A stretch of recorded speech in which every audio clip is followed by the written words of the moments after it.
Sa bawat tao ay nakatago ang isang talento na naghihintay lamang na magniningning. Ngunit, paano kung ang takot at kawalan ng tiwala sa sarili ang nagiging hadlang upang ito'y maipakita?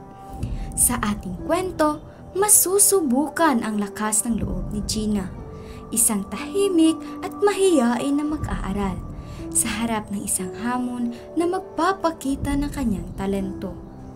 Tunghayan natin kung paano niya haharapin ang pagsubok na ito.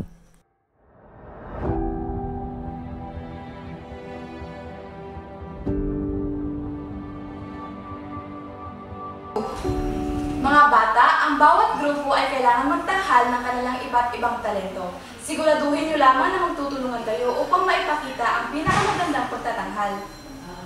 Miss Gina! Sa pangkat kanila siya sumali dahil kulang sila ng membro. Opo, ma'am.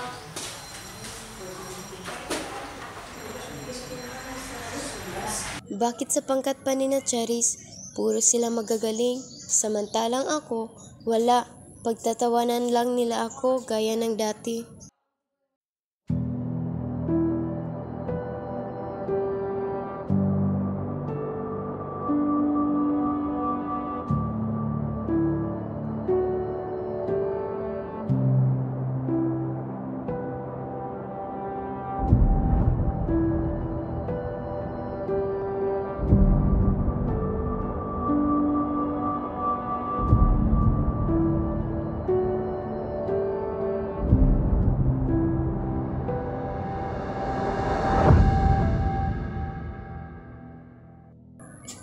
Sasabihin ko na lang na wala akong talento o baka hindi na lang ako papasok.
Paano ba ito?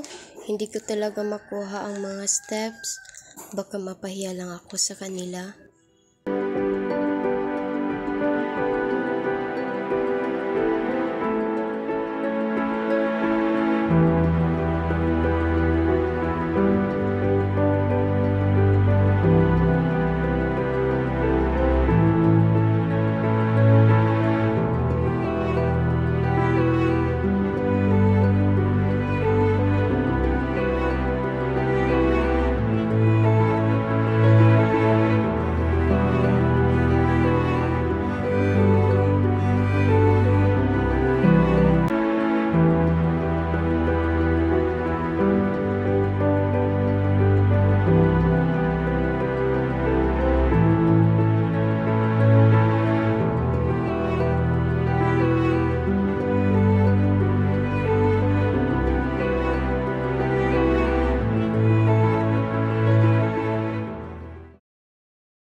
Sa pagtatapos ng ating kwento, natutunan natin na ang talento ay hindi lamang sukatan ng galing, kundi isang biyaya na dapat pagyamanin at ibahagi. Tulad ni Gina, bawat isa sa atin ay may kakayahang magtagumpay, basta't may tapang at tiwala sa sarili. Huwag nating hayaan ang takot o pag-aalinlangan na hadlangan ang ating mga pangarap. Tandaan, ang bawat hakbang, gaano man kaliit, ay mahalaga sa pag-abot ng tagumpay. Ipagmalaki ang iyong kakayahan at huwag matakot ipakita ito sa mundo.